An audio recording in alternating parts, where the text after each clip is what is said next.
Et on va terminer avec le leader français de la porte d'entrée qui s'appelle Belém, qui est labellisé. Et on accueille son responsable RSE, HSE, CETI, Sylvain David.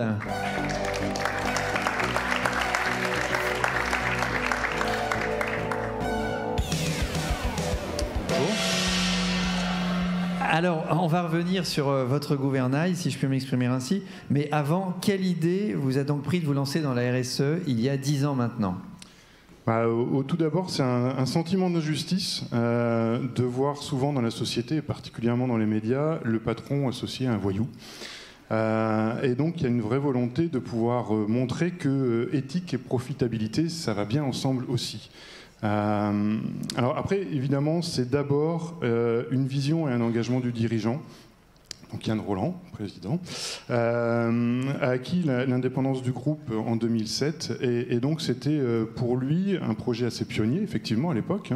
Je regardais les chiffres de Lucie tout à l'heure, on était 5 en 2009, labellisés, et qui correspondait aussi à l'esprit d'innovation de l'entreprise, Belém, qui a toujours fait de l'innovation sa marque de fabrique.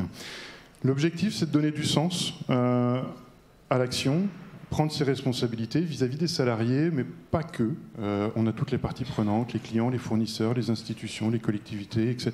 Alors vous êtes allé fort, vous avez dit que c'est votre gouvernail carrément, c'est effectivement fort. Est-ce qu'il s'agit réellement de ça ou c'est un outil marketing ?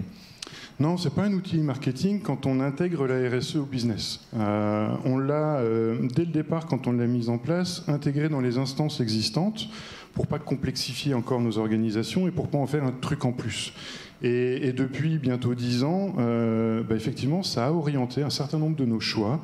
On peut parler de l'actionnariat salarié. Aujourd'hui, on a un tiers des salariés qui sont actionnaires de l'entreprise. C'est un vrai levier interne. On a mis en place un outil qu'on appelle la CETI Box. C'est une école de formation en interne pour partager les compétences, pour développer l'employabilité des salariés et aussi donc la performance opérationnelle. On a travaillé avec l'ARACT sur la qualité de vie au travail. On accompagne nos salariés au changement pour réussir la transformation numérique.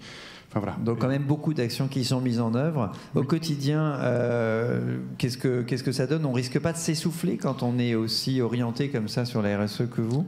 En fait, on a vraiment mis dès le départ une gouvernance en place de cette démarche. Et François Guérin, notre directeur général depuis 2009, a donné de l'ampleur en structurant vraiment la démarche.